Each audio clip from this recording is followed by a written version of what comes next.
his family and his friends. It's a very difficult time, of course, and a loss not only for his family but also for Dominica. As you know, Mr. Timothy was a very astute businessman. In fact, I remember years ago when I taught at the academy, I used his experience as a case study for my students to explain receivership and those kind of things many years ago. So because as you know, AC Shinifat was put into receivership, and that's how he got involved in it and becoming a very young manager at the age of 25. For me personally, I actually knew Mr. Timothy many years ago.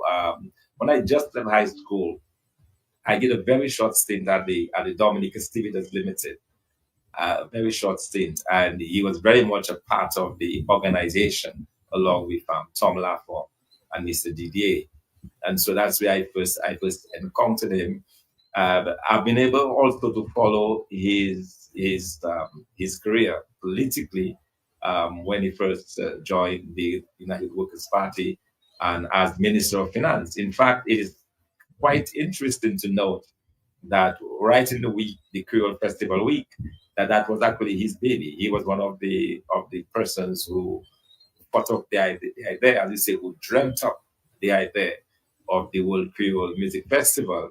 And it was good to hear him today in a repeat program talking about how that whole thing came about and the vision that they had for it. It was something that was based on he said at the time they were actually in Barbados at the Crop Over Festival in Barbados.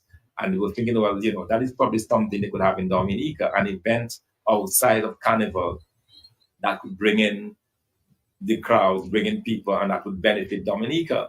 And he made a very important point, which I think goes to the heart of the person that he was and the vision that he also had for this country.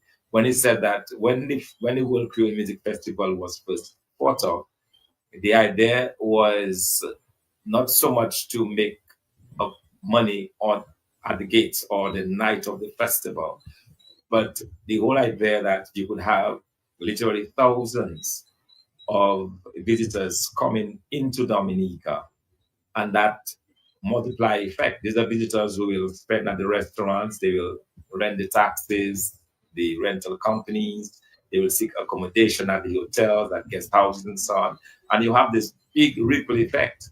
And sure enough, that's exactly what we're seeing these days. You have literally thousands of people, some from the French islands, although they come and go, but there are others who come. Like we have seen several hundred, if not thousands of Dominicans that come every year for the Creole Festival, and they're able to really infuse or put some infusion of cash and so on into the economy. So it's really a good thing and probably one of the singular thing. But if you look at in terms of the finance ministers that we've had, going back to as far as my memory can serve me, Vic Rivera in the Labour Party government, and then we had him and Roosevelt Garrett. I mean, it's like chalk and cheese in terms of his ability, in terms of his grasp of finance, in terms of his contribution. If you compare what he did in 4.5 short years to the over 20 years that Prime Minister Woodrow Skerrit spent as finance minister, you understand that there was actually no comparison between the two, because at that time, during his stint, of course, that was one of the better years for this country. It was a time when money was meeting money, farmers were satisfied, there was a lot of money in circulation. Schools were being built all over the place, roads were being opened up, agricultural lands were being opened up. The United Workers' Party was on a roll doing a lot of different things. And that is something that has not been matched since. So we really owe him a great debt of gratitude. And that's what tonight, I certainly want to, as we begin this program, to really, express our sincere thanks. Although he's gone, he's left us, but we're hoping that his family will hear our good words and also the rest of Dominica that is your name will understand that this was a man of substance. He was a man who contributed tremendously to Dominica, and we certainly owe him that great debt of gratitude. Yes, and that is very true. And so again, on behalf of United West Party, we extend um, sincere condolences to his family and friends and the business fraternity. You know, also too, you have to remember, as he being Minister for Finance at the time, the offshore sector was just about emerging, and he was creating that other area of economic generation for Dominicans. And on his watch, I think at that time, the offshore sector actually created about 2% of GDP. So at least it was young but growing, and it was very remarkable. And these are the kind of things that we have to give recognition to: hard work and thinking. And he has been doing a great job. So we really have lost a sort of economic icon. This man was good, a good finance man, and he had a lot of wealth of wisdom and wealth of knowledge of areas. And I believe may his soul rest in peace. And I mean, I hope the angels of heaven will be receiving my. I hope much accounting will not be taking place in heaven, because I know he will shine in that department. Anyway, yes. But Doc, we are in the independent season, and for the past time, though, it's the first day, by the way, of Creole in the Park. And that's how we know it. I mean, the name has changed. I can't remember the name, but Creole in the Park always stuck in my head. It's not a TP something? Is it TP typical Creole. Well, yeah, but I want to say Creole in the Park, but no, it's the same. But we have seen a lot of rain lately. What is happening in the Atlantic? Is this something that we have concern about? Well, so you recall last week when we met on this program, I told you that today, Sunday to Monday, we're going to have some serious weather. Mainly a rain event, because by then it was clear that actually when we spoke last Monday, it was not very clear, because there was still the possibility that this particular tropical wave could develop into a tropical storm, Melissa, before it got to Dominica. And thankfully, that did not happen. So by Wednesday, it became clear it was not going to develop into a tropical storm. It will do that once it passed through, and we're expecting that either tonight or by early tomorrow morning, it will be a tropical storm, but it's already well past Dominica in the Caribbean, in the middle of the Caribbean Sea. And we knew that we were going to get a lot of rain, and that's exactly what happened. A lot of rain today. Thankfully, what we saw this afternoon were kind of the remnants of that system passing through. So there's an expectation that we'll have better weather. I'm not saying it will not rain again during this week, but at least the weather should not be as it was today. We expect to have some better days ahead, and especially as we have these 3 days left, of course, of the TB Lash Trail, and then the big event on the weekend. So we're hopeful that the weather will cooperate. There is nothing in terms of tropical weather that is on the horizon for us. As I said, there is still the weather developing, but it's gone past us, and so we're hopeful that we'll get relatively good weather going forward. Yes, because I also recognize that the Caribbean Sea is a little bit calm, and it still surprises me that even Express the Zeal or Caribbean Express, as we say, it's a new company, and they're not sailing, and a lot of Dominicans or foreigners, as it were, are stuck in either Martinique, Guadeloupe, or St. Lucia. But I'm also hearing too from the grapevine that the company, the cruise company may have been asking, the ferry company may have asked government to do certain things they have not met, and probably there might be a cold strike on them as well. So I really don't know what is happening, because a lot of people are speculating that, look, I mean, yes, we've got the rain, but the Caribbean Sea wasn't that so rough that they could not actually birth. So really, something is in the making, and the government must come clean with the people of them, because what it is that they had to do, and that causing this ferry not to travel to Dominica right now. But I hope that the Wow. be resolved. But I'm hearing, Doc, and don't rule that out. It is very suspicious the Caribbean Sea scam. Today was good. We have not seen the sign of the boat yet.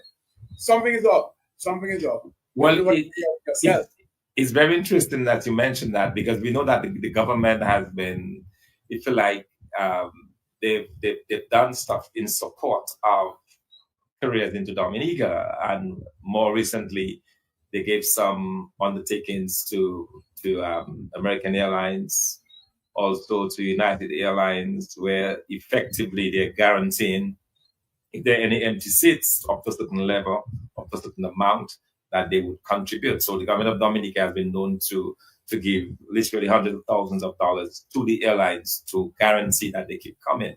That's So correct. it is quite possible that the cruise company, knowing of that, would have probably made demands. I'm not sure of this. I'm just learning that tonight. But it is possible. But I know as well that there was some issues in terms of mechanical problems that they were having, and it was on dry docking instead of Lucia, which would have contributed to some of that. And let's hope it comes back. There was a ferry yesterday. I actually saw one coming yesterday into Portsmouth. I'm told that there was one in Rosa today, but I could not confirm that. But somebody whom I spoke with earlier said that it did come through. Yeah, so in addition to the mechanical issues that they had, they did come in yesterday, and hopefully, especially now, we know that a number of the, in particular, a number of the visitors from the French islands, they come by the ferry for the Creole Festival. So we're hoping that everything will be smoothed out and they'll be able to come in as usual. Yes, certainly, we wish everything, we wish everything come to an agreement.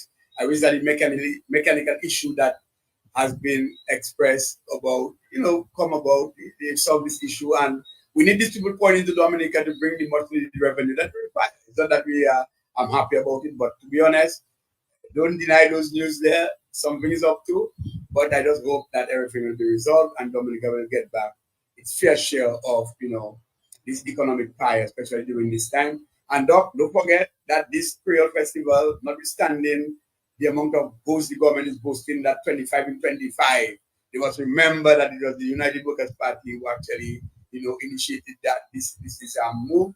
And today, although they are trying to mess it up, they're really not keeping the Creole aspect much of it. But it is good to feature our own local band as well. But they must remember that this was an initiative of the United Workers' Party, and people must know that. People must know that, and we can rejoice. It's Dominica's thing, but don't do as though it's yours, as though you're 25 years and it's yours. No, United Workers' Party. You sit for 25 years and do nothing, and when instead you boost up the whole thing, you're just making a mess out of it. The most you maybe have done is to just give free tickets and kind of give a report as to what the Creole Festival has generated at the end of the exercise. But all in all, wish the festival well. Beginning on Friday, Saturday, and Sunday, 3 days of pulsating reading. We expect Dominicans to participate. We expect everyone to go in the park and support and patronize the local bars and support Dominica is our thing.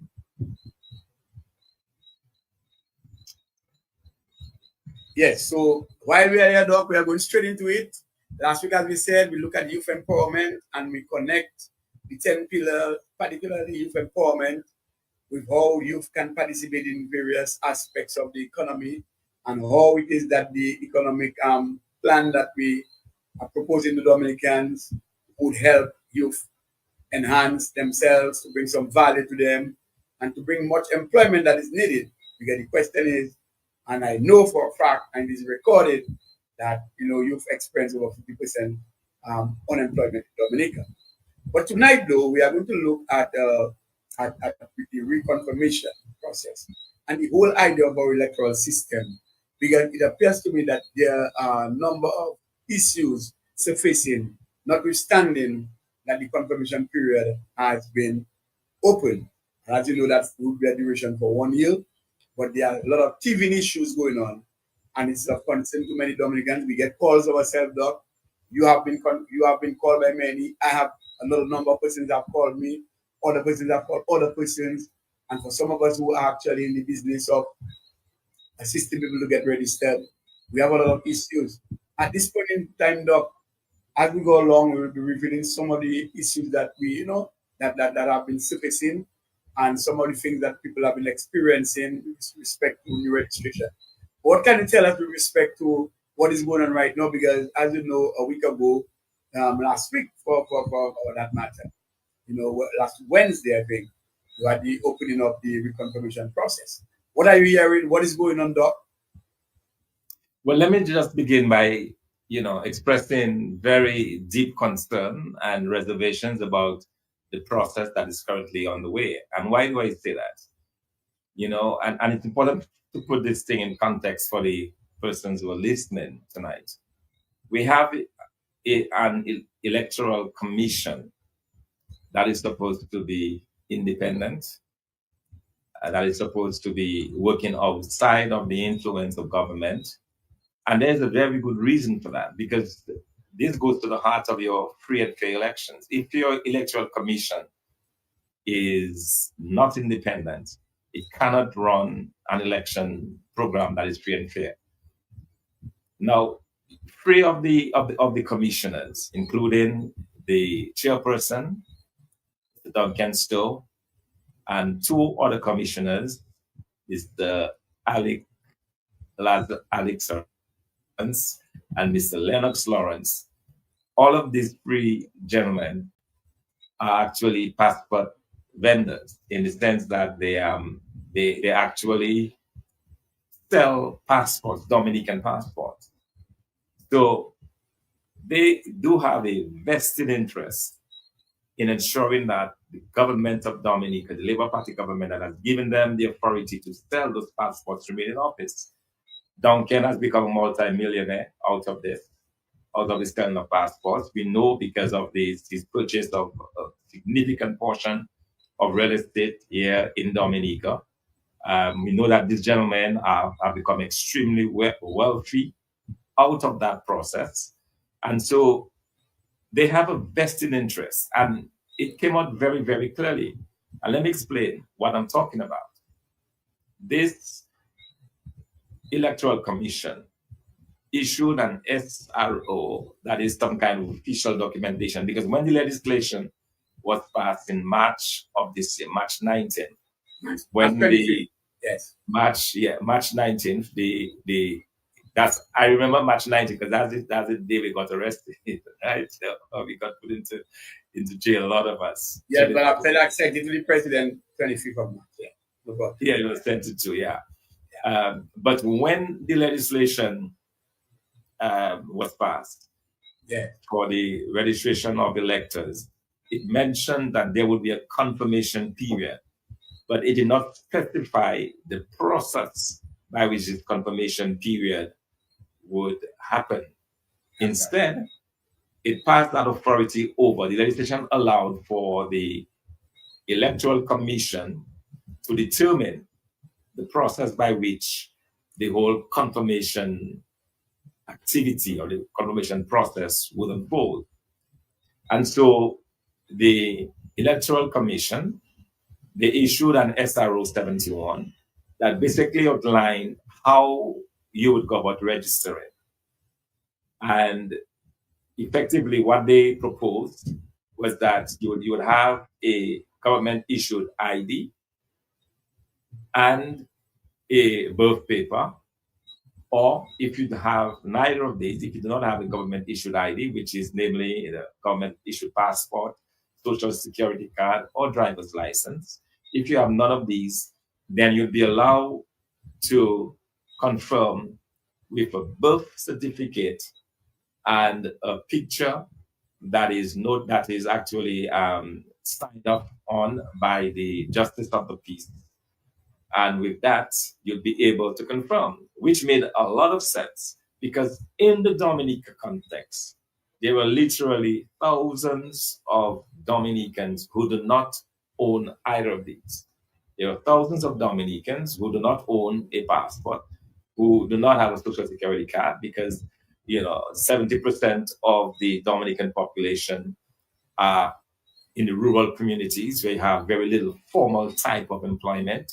So you do not have this card system, social security card system. And of course, the driver's license is just very recently we began to have vehicles in those numbers in Dominica. So the Electoral Commission knew very well, because they've had many, many years to prepare for this. This particular commission has been there for at least 5, probably 10 years. They had every reason to know the makeup of the Dominica population, and to know that what they recommended or what they proposed in this SRO 71 was in fact good and fair, because it would allow every single person wishing to confirm to do so.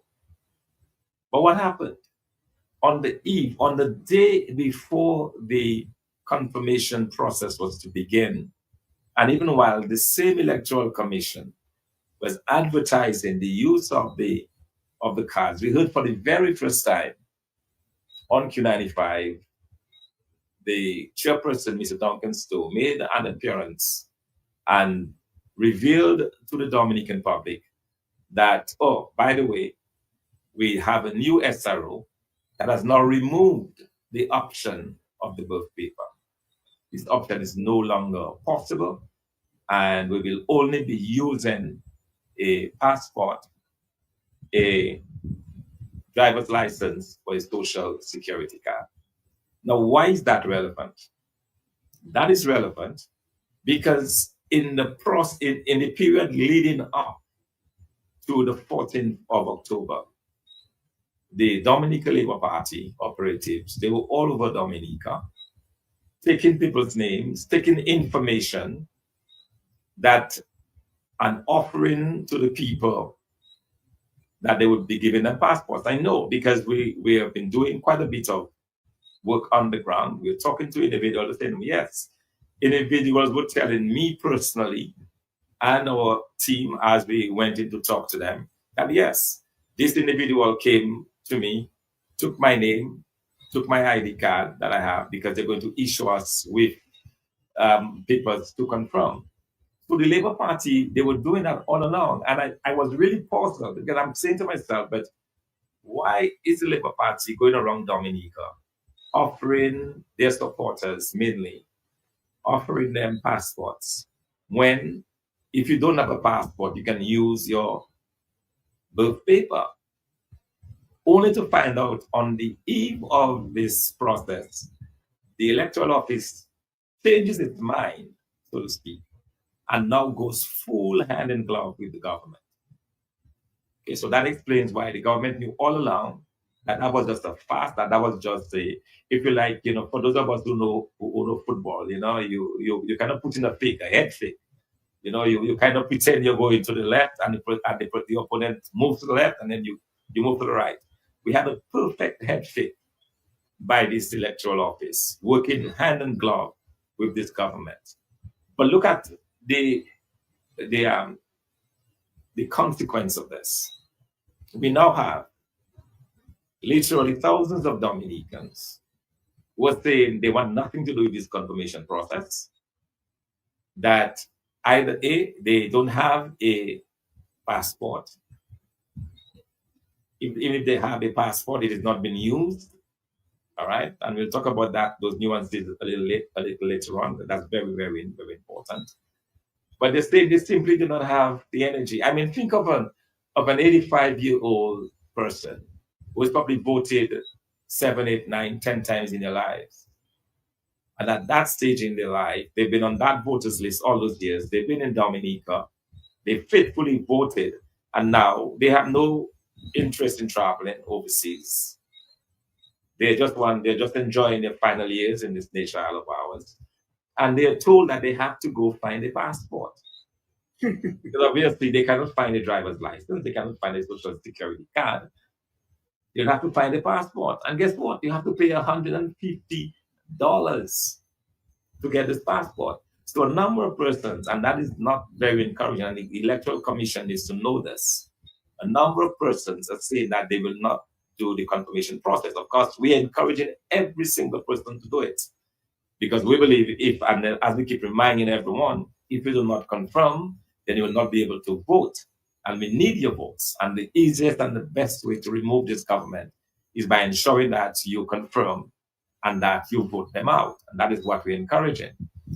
But it is the real problem. It is the real concern.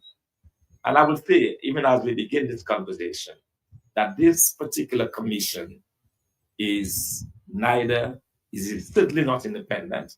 And on the strength of what has happened with this confirmation process, I believe that this is enough to call for the resignation of the chairman of the Electoral Commission. And I hope that he does resign and allow the leeway. It is okay for the government appointed commissioners to go to bat for the government. That's what they're supposed to do. But the chairperson is supposed to be independent of government influence by virtue of him being a passport peddler, a passport seller, by virtue of him amassing literally millions of dollars for the sale of Dominican passports. He is disqualified to be the chairman of the National Electoral Commission. And so we will be demanding the resignation of this particular chairperson on the basis of this debacle. Because that's what he's created. He's created a mess. He's created a situation where instead of encouraging persons to confirm, instead of encouraging persons to be a part of the process, thousands of Dominicans stand to be disenchanted by a political process that has gone wrong. And we're saying that this is enough grounds for the resignation. That's what they're calling for, the resignation of the chairperson of the Electoral Commission. He needs to make way for an independent individual who has the real interest of the Dominican populace at heart. This is not good for democracy in Dominica. This is not good for the long and serious fight that some of us have paid a personal price for. We for our freedom, tied up in courts. You know, you have persons appearing before the court, they have their passports taken away, their ability to travel and all of that. Persons have sacrificed in the interest of electoral reform in this country. And at the end of the day, we have a commissioner behaving in this manner. And the excuse that he gives is that, oh, to prevent fraud. Well, these birth certificates are being issued by the government of Dominica, and they form the basis of a passport. You cannot have a passport in Dominica without a birth certificate. So if the birth certificate is subject to fraud, then so too is the passport process, because you need the birth certificate to get a passport. That idea that after over, how many years we've had voting in Dominica, over 50 years of persons been voted for in office, where the birth paper has been used and there has not been a single concern. There has not been a single case brought against any fraudulent use of the birth paper to register at an election. All of a sudden, there is a problem. There may be fraud with the birth paper. And also it makes absolutely no sense that you're saying you bring along a government ID and you still need somebody to verify that you are the person on this government ID. This is ridiculous. Complete waste of time, complete waste of effort, and it does not further the whole process of democracy in Dominica. And we are deeply, deeply concerned about the current focus. We are deeply concerned. We are having a lot of complaints already about the process itself, which we'll talk about. But I wanted to put this very squarely on the table, that we're not happy with this particular commissioner. We're not happy with them changing on the eve of a process. After having a process that everybody agreed was good and fair, on the eve to change it simply to suit the government of Dominica that had already, because they claim to have deep pockets, they claim to have the largesse of the passports, can employ individuals in every constituency. They can go to people's homes, get the information, and offer to get them passports. This is not right, and this is not fair, and this will be challenged in every aspect, in every way. And I can tell you this, so finally, I can guarantee you, any judge with his or herself, looking at the circumstances around this confirmation process, will impose that injunction on this process until it is fixed. It has to, because as it is in its current form, it should not stand. Yes, and you're correct, because this is a total hijack of the system, and there's no doubt about it. The statutory rule and order by the chairman of the Electoral Commission has shocked the world, has shocked Dominicans all over the world, has shocked leaders all over the world, and they can't understand that. This you should have made everything easier. I mean, one of the most fundamental pillars of our democracy is voting, is election. And for you to tell me you are actually before you start, you already begun to disenfranchise local Dominicans, and that is the way you want to conduct yourself and say you want better for everybody. While we're on this doc, and I mean everybody now is up in arms with that, and we are very disappointed. Something that is very critical as well. And these guys are not trying to make it easier for Dominicans. They are really trying to disenfranchise the people because they look like they study the system and because they have the state resources in their back pocket. They can do whatever they want. They want to put somebody in bad light, but they only put You see, themselves and in so we have to be careful, and it's very important for people to understand that this thing was well orchestrated because the well. legislation, Yes, the Electors Act, should have clearly stated what process by which you should register, that's correct. because what by which you should confirm, because that same legislation details what has to be done. It did not leave it up to the SRO, but again, it shows you that these individuals have been plotting. They have been Yes, plotting. How are we going to try to win? Because the prime minister understands that he's losing favor with the Dominican public. oh, he's He gone. also understands fully that when this list is cleansed, there's absolutely no way he's going to win another election in this country. So they have been plotting. They've come together, obviously, and say how we can disenfranchise and how we can do it. And I'll tell you what the plan is.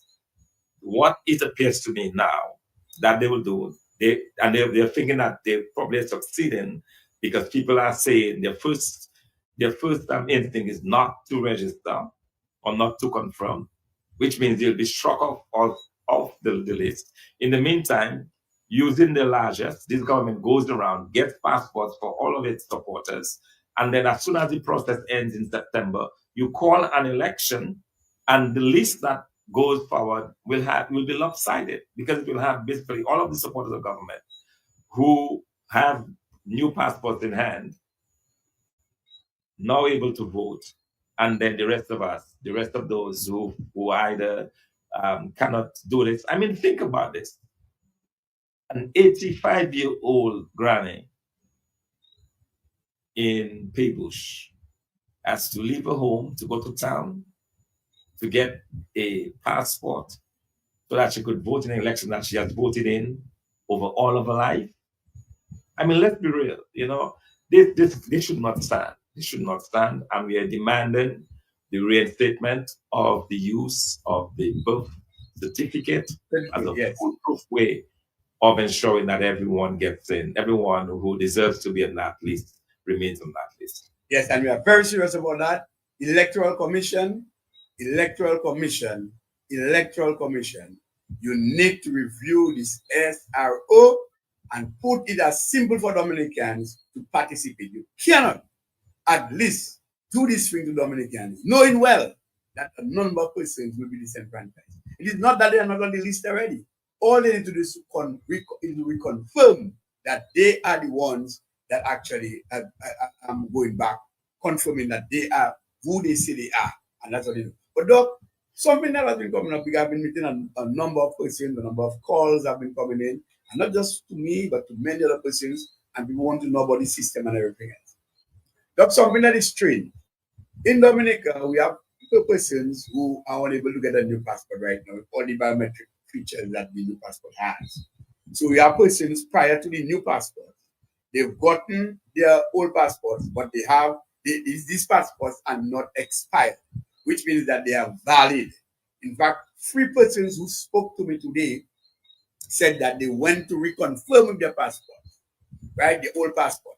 But remember that old passport, notwithstanding they do not have a new passport, the old passport still is valid for at least 2029.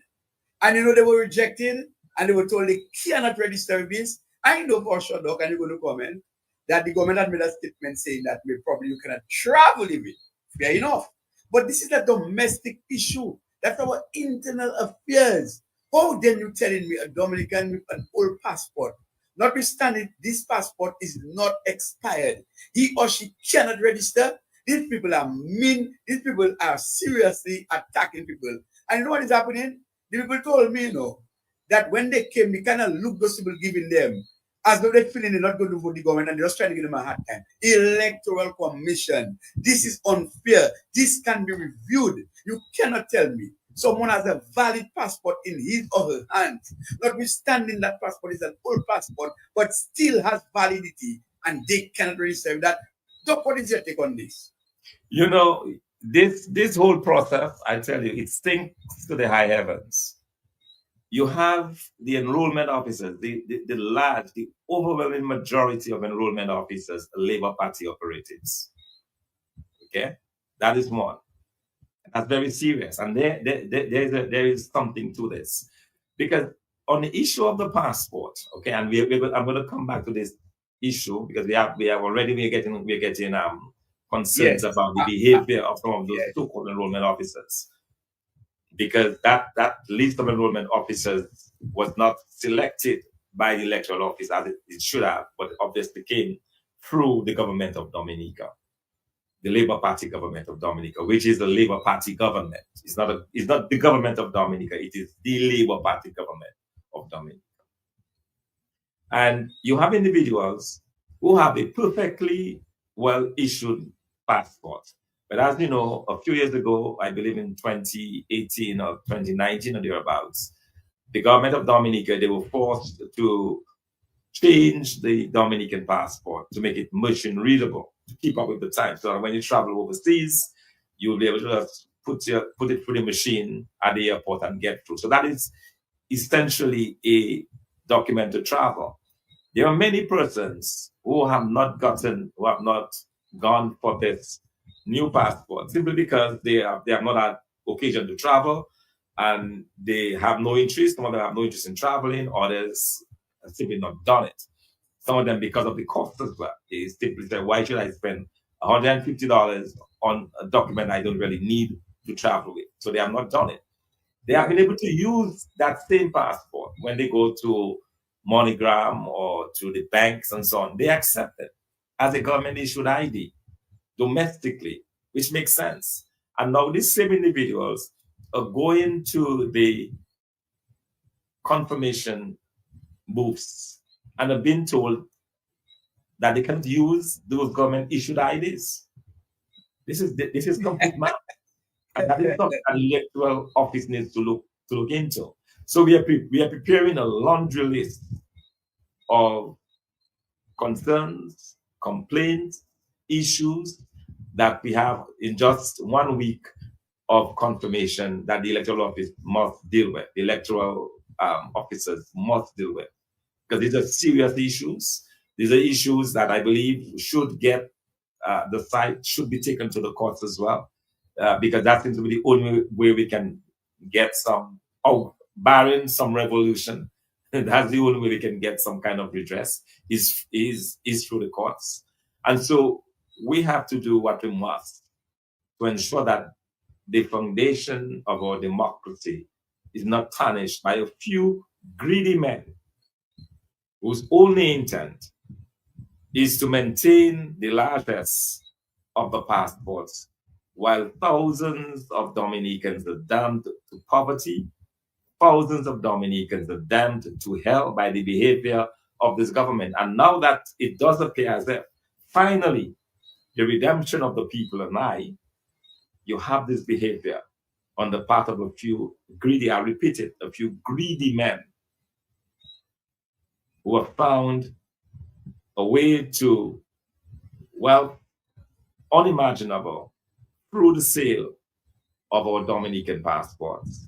And now they're using their high office to literally put their feet on the necks of the Dominican public. And we're saying that should not be allowed to fly. That should not be allowed to fly. It is not going to stand, and we know that. But Doc, when the legislation of Electors Act was passed in March, it also says in Section 17, Section 317, there shall be continuous registration of persons qualified under the Act, right? Under the Act, which means that we respect, and remember, we're not going to confuse the process. You have new registration and you have reconfirmation, which means that most of what existed in the old legislation for new registration is actually carried over to the new legislation. So there are many changes as such. But what is happening as now is law stipulates that there should be continuous registration, which means that persons who have attained the age of 18 or persons who have not registered to vote and they so wish to do so can get registered. But you know what has happened?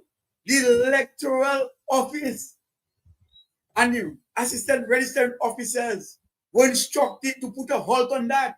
Right away, they are violating the very existing Registration of Electors Act, whereby persons who have attained the age of 18 and want to register to vote as new voters cannot do so, and persons who now feel that this government should be out of on their backs and ready to vote for the first time cannot register and cannot be registered. And all we are hearing is that they have a new form to get and they have a new app they want to put in. But Doc, all of us know if you're having a new management information system, what you have to continue to use your old system, install a new system, and as your new system is getting, Okuwa, the people are getting Okuwa with it, and they are getting more efficient in the use of it, then you let go the old one. You cannot stop new registration right now to say that you're waiting for a new form or waiting for an app to work. How have we reached in Dominica? What is the situation going on at the electoral office? What is really going on, Doc? So on both ends, new registration plus reconfirmation, these both aspects or these components of the Registration of Electors Act, these both components have issues. Where do we go from there? Now, I'm allowed to speculate.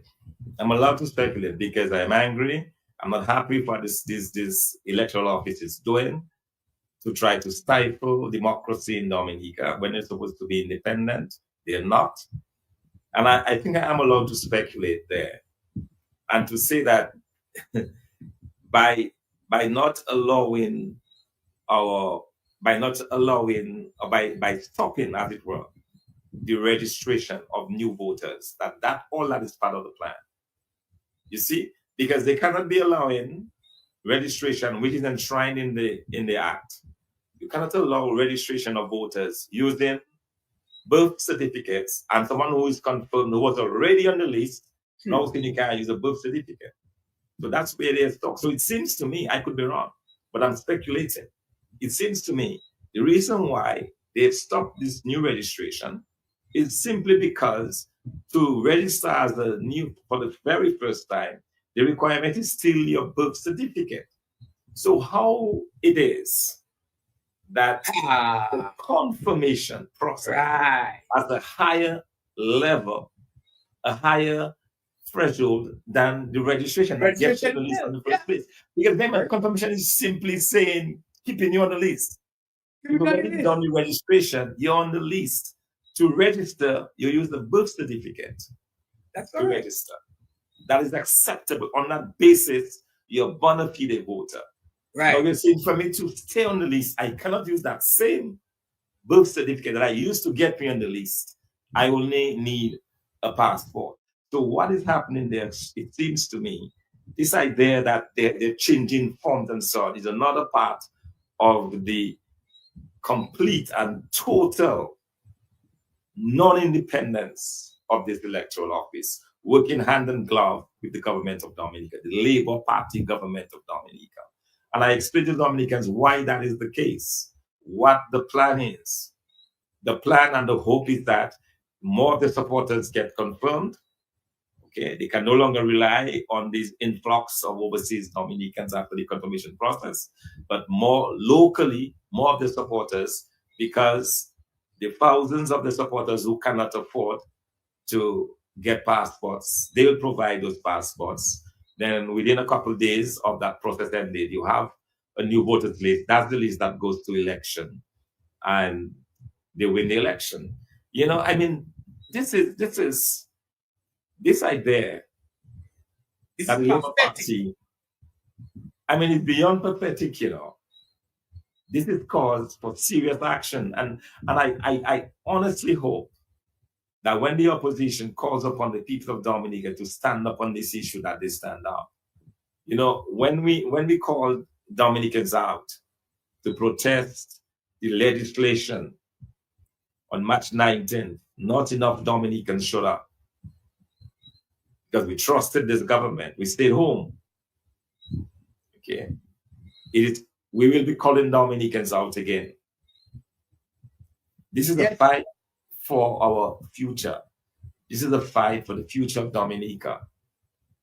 This is a fight against greedy men in office who are determined to remain in office at all costs, notwithstanding that the country is going to hell in a handbasket, notwithstanding that on the eve of Creole Festival, there's barely a soul in Roseau, notwithstanding that the people of Dominica do not have earning power, notwithstanding that the minimum wage has not been increased in over 25 years, notwithstanding that very little wage increases have been given to the public service. All of those ills that can be counted against this government, yet they're determined to remain in office, realizing that the majority of Dominica, including their own supporters. Okay, we'll come back to this discussion in a bit, but someone is on the telephone. Good evening, caller. Good evening.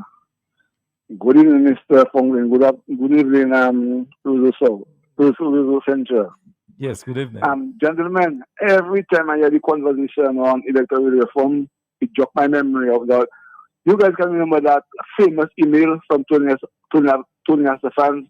Comrade, do not drift too far. I've been trying to contact you. Madness is going on at the electoral reform.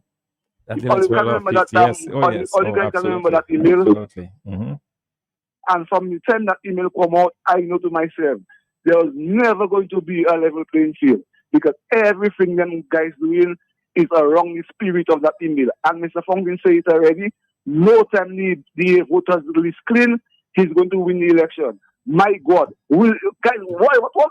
I don't know what Dominica's looking for. They'll never level the playing field because they have to stick to the spirit of that email. From Tony Estefan, they will lose their winning legacy. And Thompson said it. If the Clinton they lose the election. So there's no way we're going to them fellas going to clean it. Everything them fellas doing is along the spirit of that email from Tony Estefan. You leave me on that one. Good night. Yes, good night, caller. Thank you very much. Let's go to this other caller. Good evening, caller. Good evening to you, Dr. Fontaine. Good evening to Mr. Coffee. Yes, good evening. You have called for the resignation of Duncan Stowe, chairman of the Electoral Commission. Absolutely. As we know, those guys do not resign, period. They do not resign because Duncan Stowe and those guys are swimming in honey. So if you are swimming in honey, you will not resign. So my question to you is, what are we going to do about it? Because Duncan Stowe will not resign. Now, let me just make a short comment. My name is Eden Katzenbach. I live in Warner. Up to yesterday, I was in the village. And many people are asking me, where do they go to reconfirm? I tell them I will find out. I haven't even get back to them because I haven't gone to the village. Only to find out that Warner people have to go and reconfirm in the village council office in Maho. How can that be? How the whole village of Warner can go and reconfirm in Maho when they had they have a registering officer in Warner. They used to register there, and now because of reconfirmation, they have to go to Maho. All the reconfirmation people who are doing the reconfirmation are labor rights. That cannot be. That cannot be, and we have to stand up. We have to do something. Dominicans, they were talking about disenfranchising people. They go all around keeping meetings so that they are not going to disenfranchise anyone. But now they are disenfranchising those who live in Dominica who do not have a social security ID, a passport, or the driver's license. And then those who live in overseas, they can reconfirm, because they, at least every one of them, have a passport. So Dominicans, that cannot be. We have to stand up. Good evening, gentlemen. Oh yes, indeed. Thank you. And it's very concerning that, as you said, there is no registering office, or there's no confirmation office in the village of Warner itself.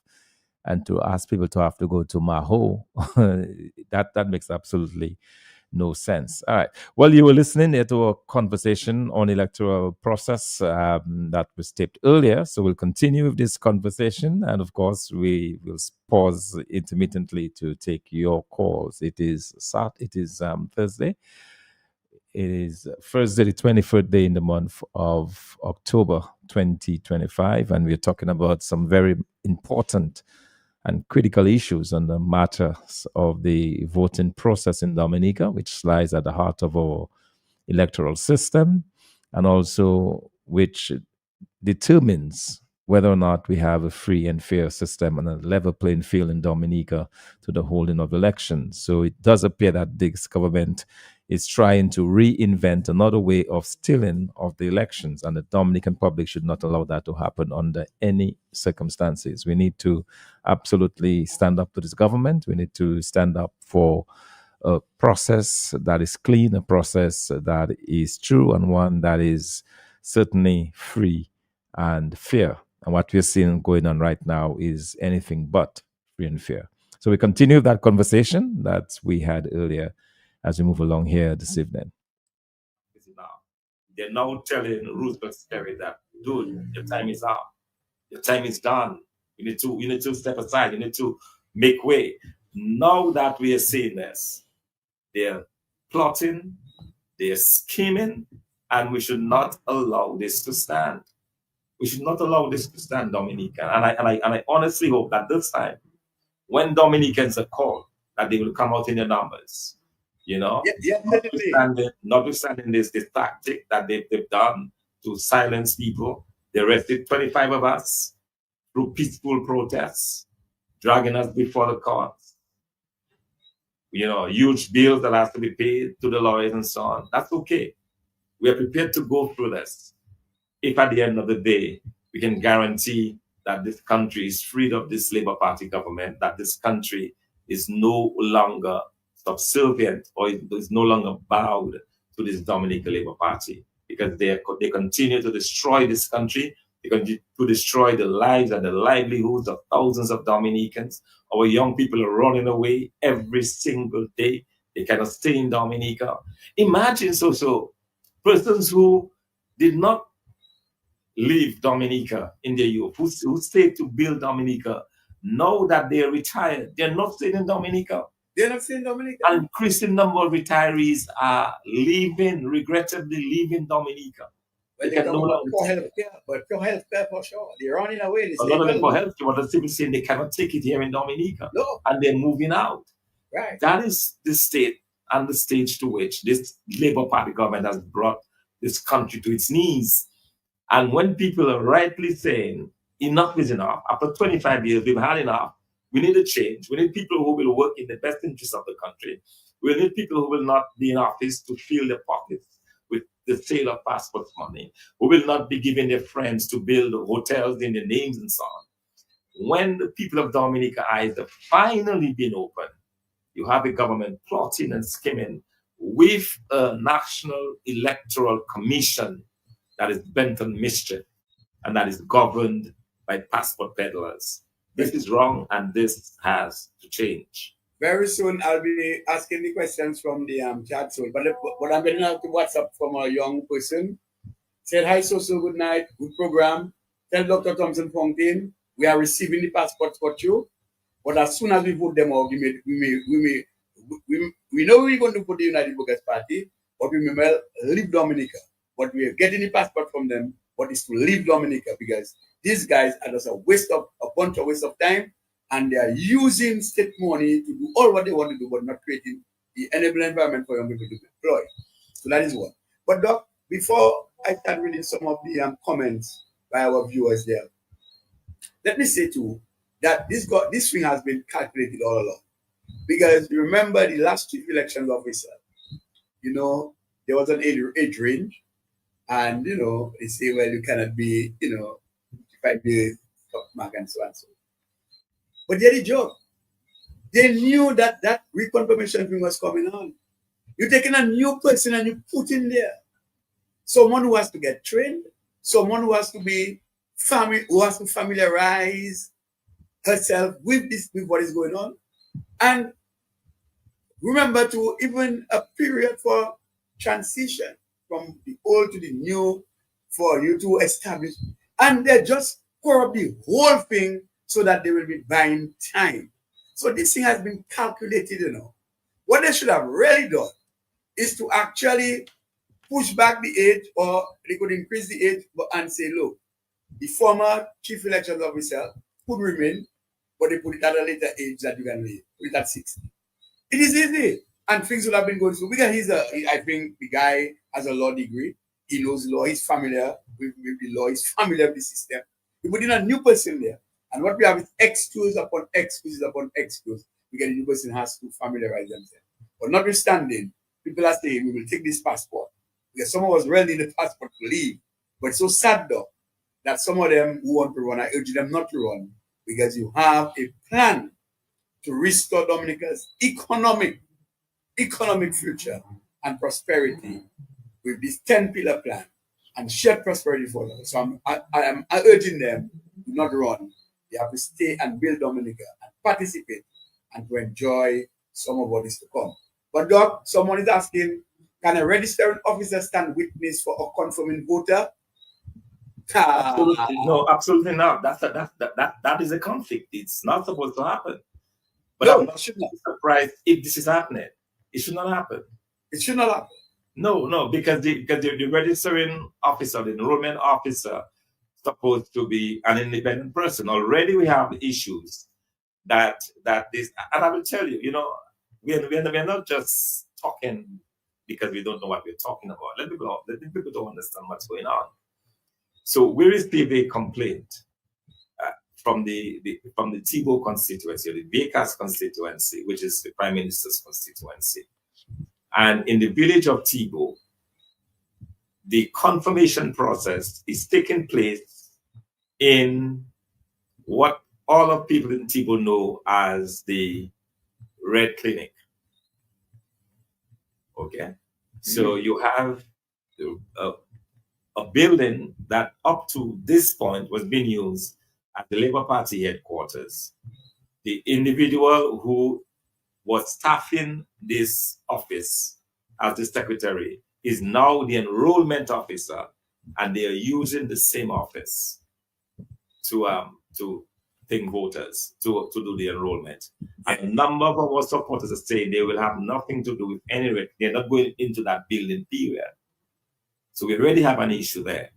Okay, our supporters are not willing to go into a building because of everything that's been going on, in particular in the Penville, Bakers, Tibo area. I'm not going into detail. All of Dominicans who've been looking at the news knows exactly what I'm talking about. So there is a great deal of concern on the part of our supporters. So I personally called the electoral office to make this complaint. And we're going to be following up with a written complaint. I called verbally to express my concerns about this, what I'm hearing from our supporters, and their unwillingness to go into a Labour Party place, so to speak, to enroll. Why it is that this electoral office is not finding a neutral, and it goes back to the appointment of this chief elections officer. Because as you said, Mr. Ian Anthony, by all accounts, was a consummate professional. He saw neither red nor blue nor green. He did his work as a professional, highly commended by all of the commissioners of the commission. And instead, what did the government do? They set him aside to put in a known political operative and supporter as the chief elections officer. And now we have all of this madness that is going on in the Electoral Commission with the appointment of labor rights and very strong labor rights to be enrollment officers. This is wrong. This is wrong, you know, and we'll continue to fight this. But I'm saying this to let you know that all of this thing is not by accident. It is planned. It is planned because they somehow believe that they can come out of this process with an advantage over the United Workers' Party. But it's not going to happen. But they lie. And Doc, even at the centers too, some of the confirmation centers. Okay, let's go back. Let's go back. We're going to take a pause on this, and we're going to go back to the telephones. And some person wants to comment tonight. Good evening. Good evening. Yes, good evening, caller. Yes, we have been. Yes. Yes. Yes, caller, go ahead, please. Yeah, we have the same problem in Manchester. They want us to go to Trafalgar, re-registered. And a lot of the elderly say they don't have transport. They're not going to go over to Trafalgar. To go for Mont Prosper? Yes, we have the same problem Yes, in but Manchester. okay. You need to double check because I saw a list. The list from the electoral office lists the Mont Prosper Primary School. Sorry. Hello. Yes, I was saying that the Mont Prosper Primary School is Yes. the place that is listed as the place to. Eugenia Jolly was the one that is doing the registration. Eugenia Jolly in Mont Prosper. No, they want us to leave Mont Prosper and go to Trafalgar. This is not nonsense. Okay, the person that was doing the registration is not the same person that is the enrollment officer. The confirmation should be taking place at the Mont Prosper Primary School. That is where that is set aside for the confirmation. It is not the same place as the registering office. Okay, so check. You could check tomorrow. I'm not sure if they open tomorrow, but you could check tomorrow at the primary school and you will let us know if that's not the case. Okay. Okay, caller. All right.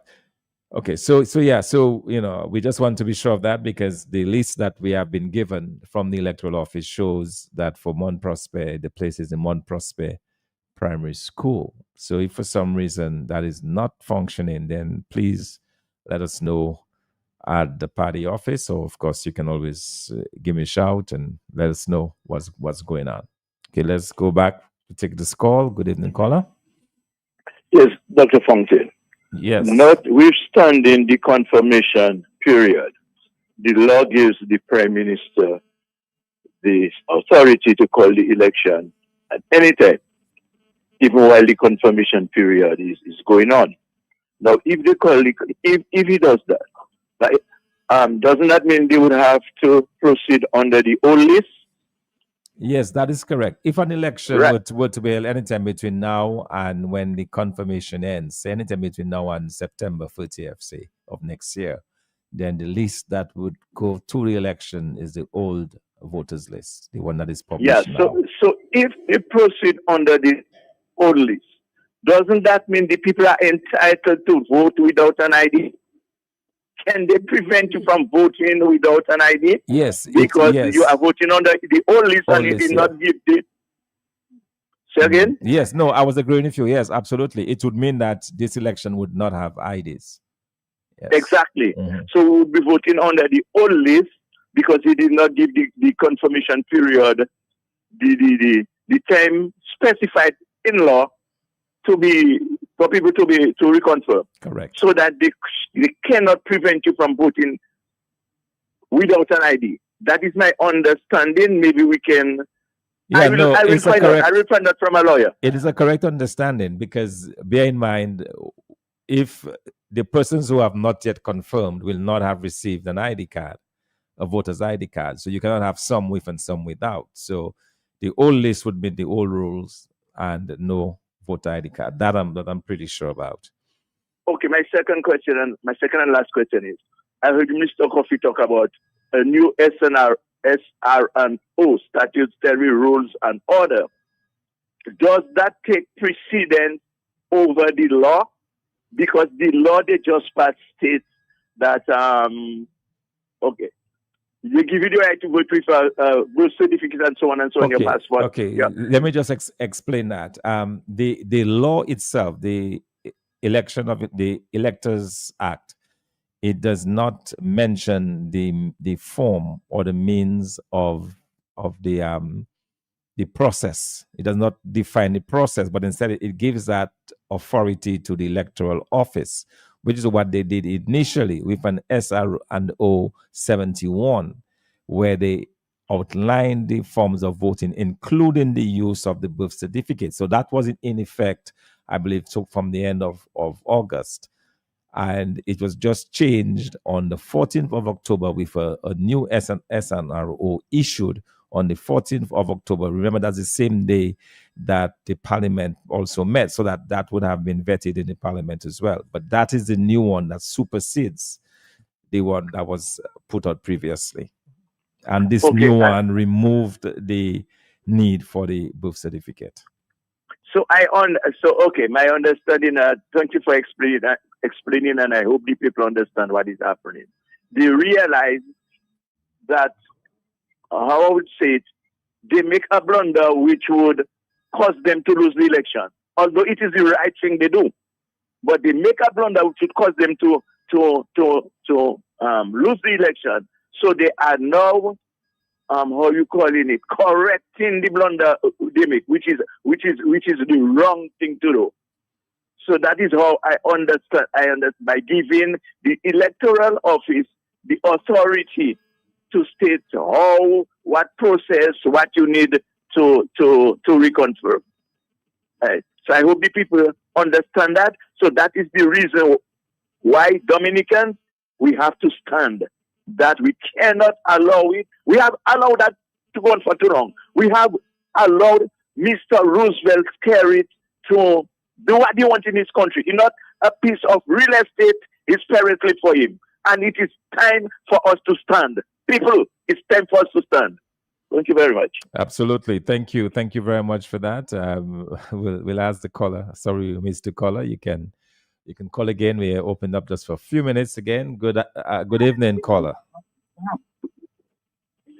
Hello. Yes, caller.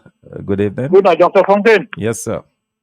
I told you that Mount Prosper has the same problem like them other villages like Penville and them. They want us to go to Trafalgar to re-register. Yes. And the elderly and them, some of them, they are not going over there because they are transport to bring them there. Yes. So who told you that? That's what I was asking, because who told me that? Because the list we got, the electoral office gave us a list, an official list of centers.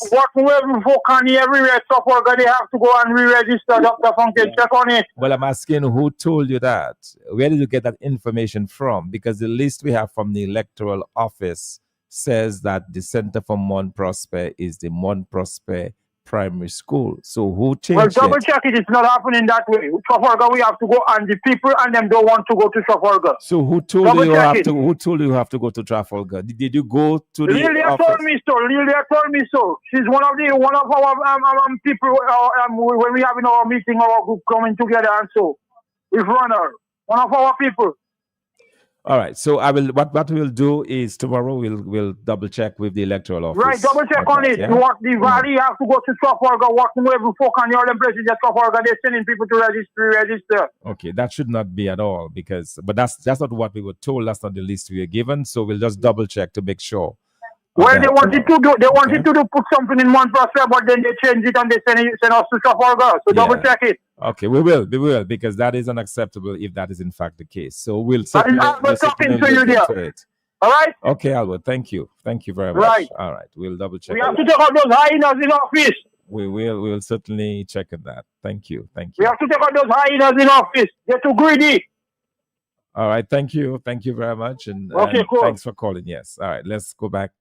Good evening, caller. Good evening, fireman touching this. Good evening to Mr. Brother Thompson Fontaine. Yes, sir. Good now, evening. let me a little bit why until the idea. Right now, I say sometimes I have to go and meet all your common on the side. So now, Brian, what I have Brian Linton saying, and what you saying, Thompson, you and Brian Linton the same side or on to the different side. Does it? What does that have to do with Brian Linton? What does the confirmation have to do with Brian Linton? You talk. Listen to me. That is the collapse I say now. No, I am asking you. I did not understand. I didn't understand what you were saying. So I asked you, what does Brian Linton have to do? I have Brian Linton was saying that you need to get people organized to go and reconfirm. But I am saying something different. So I No, kind no, of no, no, confused. no. Like, I Yeah, don't think okay, what yeah, you yeah. are saying. I need to straighten you up on that. I have said, and you will hear it on the what we're doing tonight on the recording. I have asked our members, our United Workers Party members, to confirm, to go to the confirmation centers. That is the law, to go to the confirmation center. The problem that we are having, the problems that we are having is that a large majority of persons do not have the forms of ID. And we are asking we're asking the commission. So that is the problem. Right. So that's what we need to address. It is not about confirming, it's about the ID that the concern is about, because persons may want to confirm they don't have a passport, they don't have a driver's license. So again now, when Mr. Paris signed for the bill, he didn't sign. He didn't remember that it happened as well. ID. No, but bear in mind, when the bill was signed, it, as I said earlier, it did not indicate the process by which you would have to confirm. That was left to the discretion of the commission, and that's what the commission has now done. So it was not in the bill. It is not in the bill. It is not in the bill. But to me, since I know about the new bill, I always hear that it has to be confirmed. Yes, no, the bill, no, don't confuse the two issues. There is the confirmation process, and there is what you need to confirm. You need a form of ID. The form of ID was not in the act. But listen, it was not in the act. It was not in the act that was passed on March the 19th. It did not say what was needed. Is later. If you can you just listen to what I'm saying? Just listen to what I'm saying. Yeah, listen to me. When the act was passed on March the 19th, it did not say what form of ID would be used. It allowed the commission, the act allows for the commission to determine what type of ID would be used. The commission then issued an SR&O towards the end of August that said you will need a birth paper and somebody to come with you, as well as or a driver's license, social security card, or passport. That is what the electoral office first told the Dominican Republic that they would need. That was advertised by the electoral office. That was in the SRO 71. Then one day before the process was to start on the 14th of October, the electoral office say, oh, by the way, we no longer are going to accept birth certificates. We will only accept these free other forms of ID. So that's where the problem is. No, but eventually, I mean, in a new era, we step up. I mean, we don't think back a long term, in a new era, like we're going forward. We have to move correct and straight. But another thing I have to ask you in something. When you have a lot of difficulty with confusion in that reason, because why? There is no way, like, it's not supporting that government, that is not government, so that's what happening, like, that's what right. So we are 2% party, but we have no issue, no problem. We have reason to be straight. You know what I'm saying? But eventually, there is no way, like, Honorable Prime Minister Roosevelt said that the world boss to come and say that he doesn't call election before the new discovery. I'm supporting that. Tell the world right there. So all the people are saying things, they're putting confusion. There is no okay, sorry. Are you saying that it will not happen, or are you saying that he will not do it? That would never happen. That would never happen. No, but why are you so sure? Because when the Prime Minister was asked that very same question. I keep on hearing. No, but listen. The Prime Minister was asked that very same question. The Prime Minister was asked, will he tell the Dominican public that he will not call a general election before the process of confirmation is complete? He said he cannot make that commitment. So the Prime Minister is saying one thing, you're saying something else. Okay? Yeah, because what I'm saying here, man, the Prime Minister can't bring something across saying that we need a new race and reconfirmation, and let you go for the convention and following that is wrong. All right. Well, I'm glad. I'm sure he's hearing you on that. I'm happy to hear you say that. In spite of other people saying that might be a principle and call it. But I just told you he had a chance. He had a chance to tell us that he would not do it, and he did not. He did not say that he will not. So, and it's in the legislation. It is in the legislation that he could do it. And I have a message for so. When you say with the guy, you put the last night or you pick up my name, I hope you put my name there so Men who have a share in it. Up and running, All right. fireman running just up and listening. All right. Thanks a lot. I appreciate your call. Thank you. All right. Let's go back. There's another caller. Good evening, caller. Yeah, good evening. These people are the electoral reform, the electoral commission or whatever it's called. These people are highly deceitful, and I really don't know why people like the most recent caller try to make it so difficult to understand what is going on. You understand? Because the people at the electoral reform or the electoral commission, prior to the date before the confirmation time on the 14th, prior to the 14th, they were advertising that those certificates and so are accepted to get reconfirmed and things like that.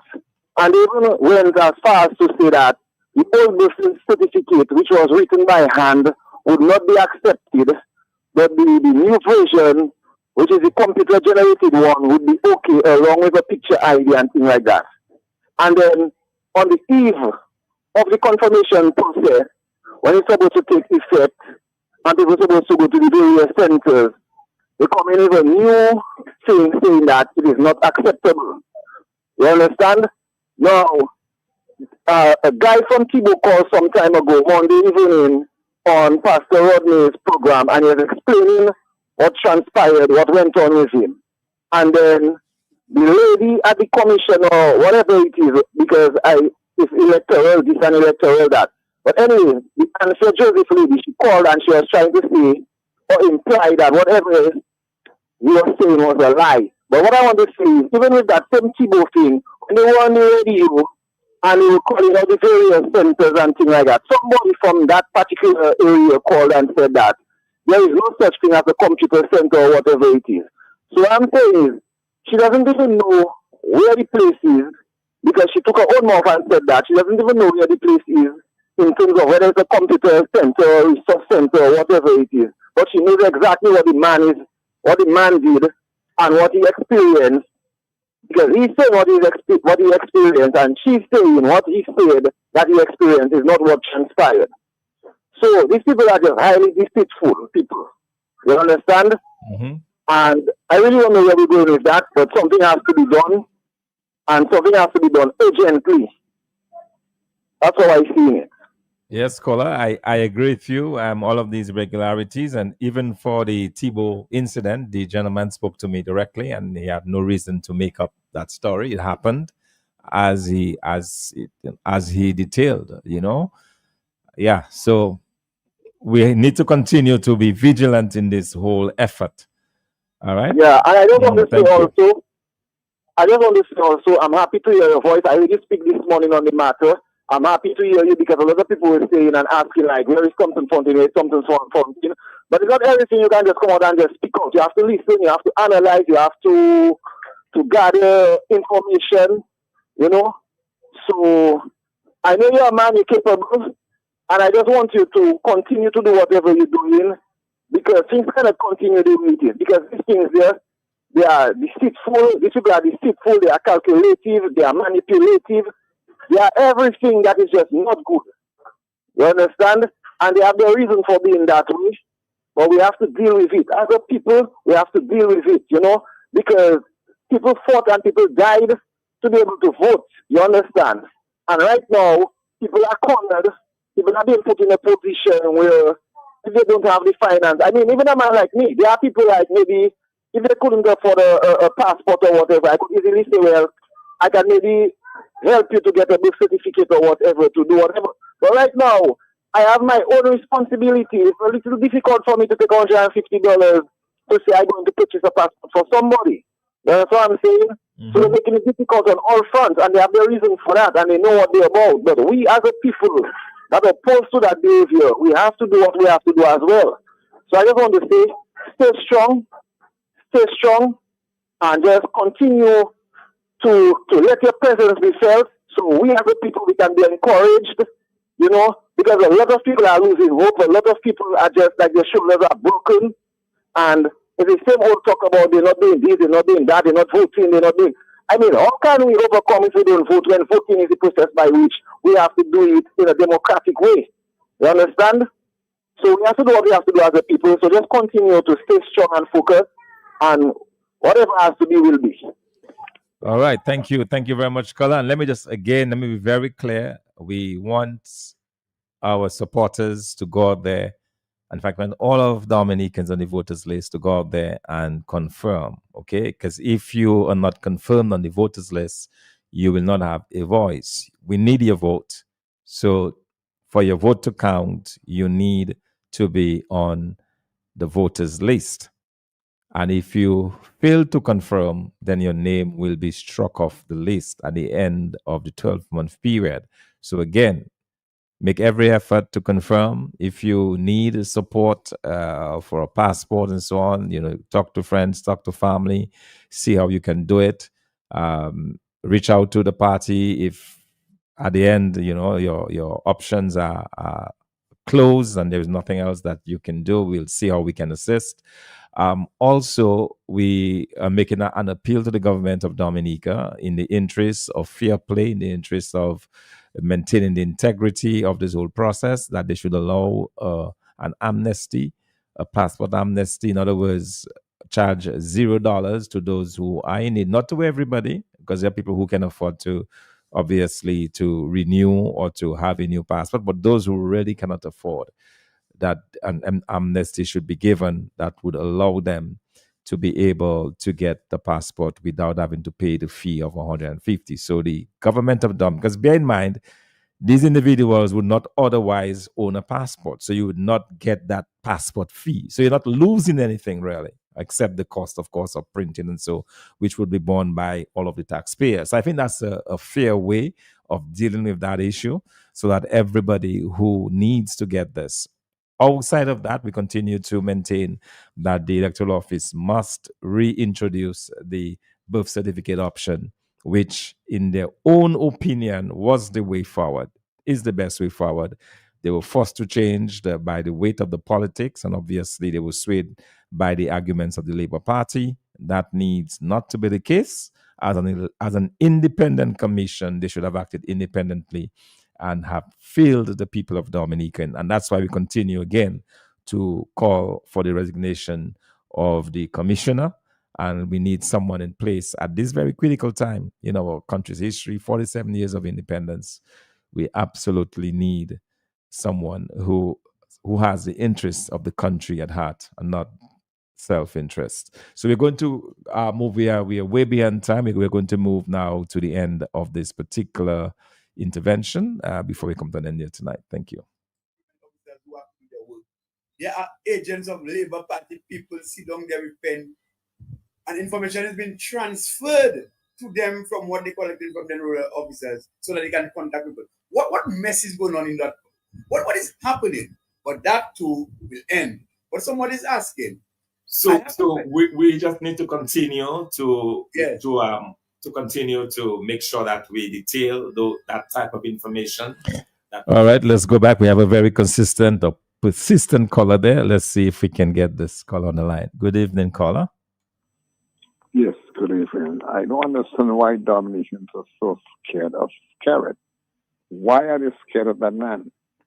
And the other thing is, as far as I'm concerned, that man should, in a real country, in a democratic country, Dominica is not a democratic country. On paper, yes. In practice, Dominica is a full-fledged communist, socialist country. I don't know why he don't go to Venezuela. He's prepared to bring his police from the Caribbean countries to shoot you guys, use tear gas on you guys. Right now, why doesn't he go to Venezuela and help them with all his powerful policemen from the RSS, or what the heck they call them? This man should have, long time Dominicans have the guts. They will be on the roads demonstrating, but they're scared of him.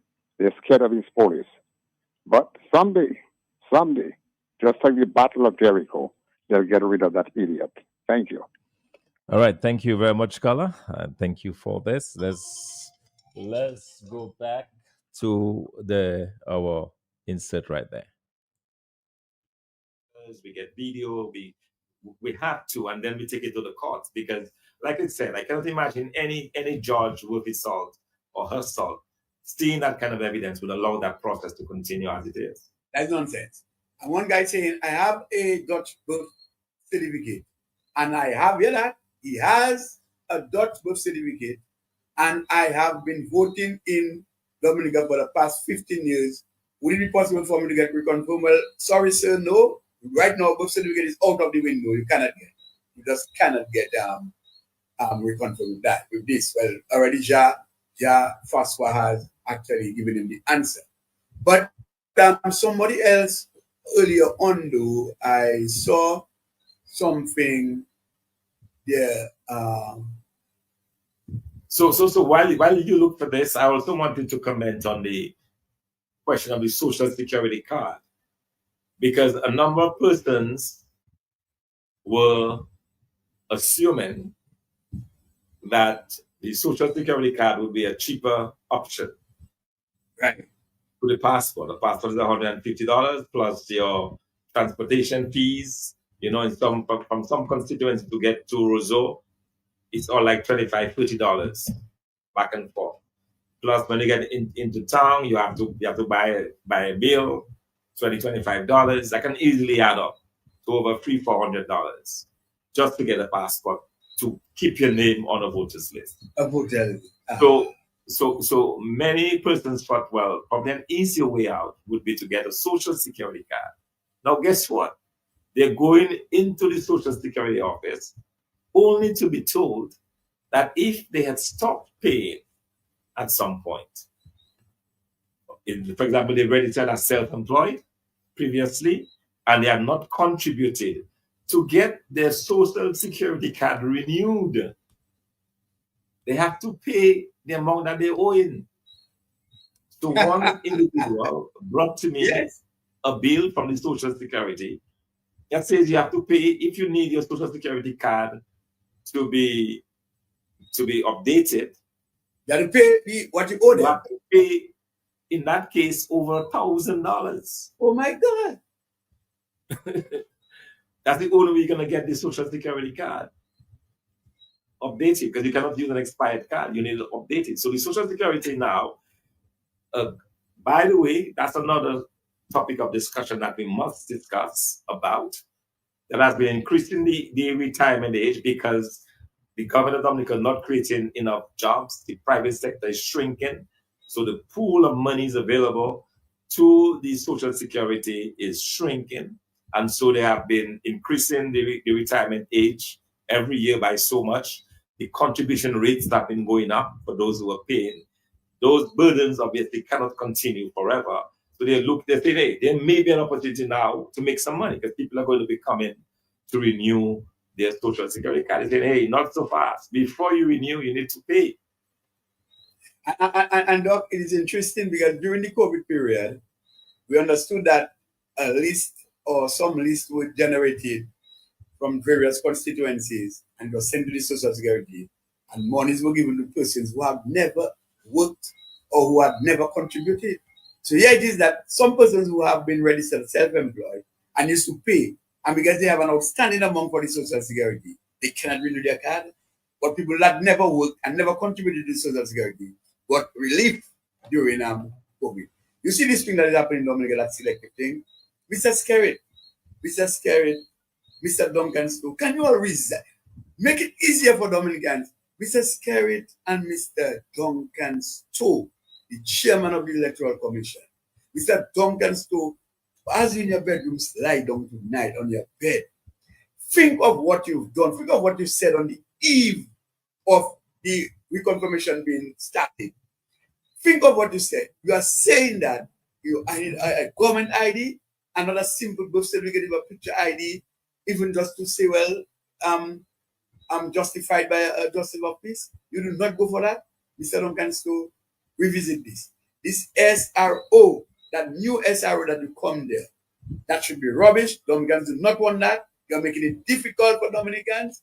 And the ordinary man, the ordinary poor man that cannot even buy supper, lunch, or breakfast for himself or herself, and you are telling me that you are trying to let this people go and find money where they cannot get it, to do what? Just to make sure. Well, one person said there, it looked like the voter ID card or the reconfirmation has a higher standard than our passport. What a shame Wondership. All right. Well, thanks there. On this note, we have come to the end of our broadcast. We've gone a bit over tonight, but it's so in such an important topic, even as we go into the celebrations there of the Creole Festival, which begins tomorrow night in the Windsor Park. We just want to wish all of you a peaceful celebration. And of course, our independence is around the corner as well. 47 years of independence. We also want to wish all of you a happy independence. But before that, remember the United Workers' Party, Team Dominica, the raffle for a Noah bus is happening this Saturday. So the raffle is taking place this Saturday at about 5 o'clock outside of the Prevost Cinema. So if you've not had your ticket as yet, now is a great opportunity to do so. We will be outside of the Prevost Cinema from about 9 o'clock tomorrow morning until about 5 o'clock. And also the same thing for Saturday. So tomorrow, Friday, and Saturday, the two last days for the raffle. It is a Nova bus that has been raffled. You can simply come up there, get a ticket, and just be in it. Give yourself a chance to get a wonderful gift. Somebody's going to be driving away on Saturday, just in 2 days' time. Someone is going to be driving away with a really nice Noah bus, and so that person could just be you. But for that person to be you, obviously, you have to go out there and purchase a ticket. So we'd encourage you to do so. It is happening from 9 o'clock tomorrow. You can do that if you've not done it. And if you've waited all of this time, now is your chance. All right. It's closing up. It's closing off. So be sure to do it. So I just want to say at this point, a very good night to all of you. Thanks to those of you who took the time to reach out tonight via the telephone and for listening to us as well. And let us continue this fight. It is one that we must engage earnestly, we must engage in together because this government does not appear that it wants to leave office on any means, and it will try any and everything to remain in office. And as the caller said, this country does not belong to any one person. It does not belong to Roosevelt Skerrit. It belongs to all of us. All of us should have a part in developing this country, and the will of the people should not be subjected to that of one man. That is very important. We have a democracy. The majority should be allowed, their voices should be allowed to be heard, and those voices should not be condemned. Those voices should not be subject to the voice of one individual. We are not a dictatorship in Dominica. We have absolutely no desire to get there. And as such, we need to do what is right. And the right thing right now is to ensure that the confirmation process on the way is fair, without interference, and that every single person who qualifies to be on the voters list will remain on the voters list. So with that, let me say a very special good night to all of you. And may God continue to bless Dominica. Have a good night. Bye-bye. How about you? I can speak clear.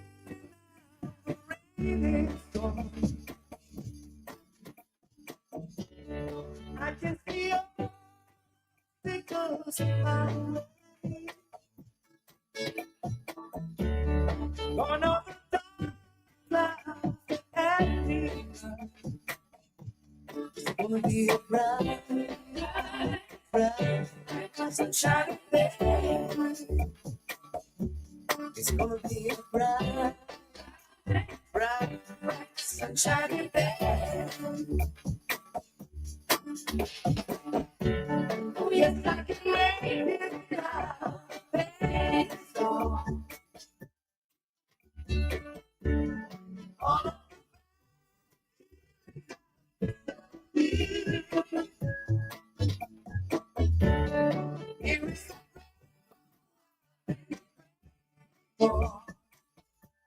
it's gonna be a bright, sunshiny day.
Do you think that AI government step ahead of the tech breakthroughs? If we enforce these red lines, that actually then requires the companies to do a level of safety engineering that so far they have not done. They make efforts to prevent their systems from behaving badly, but those efforts don't seem to be very effective. As soon as these systems are released, people start posting transcripts or videos showing the systems doing all the things they're not supposed to do. And tests are showing that the systems will literally allow a human being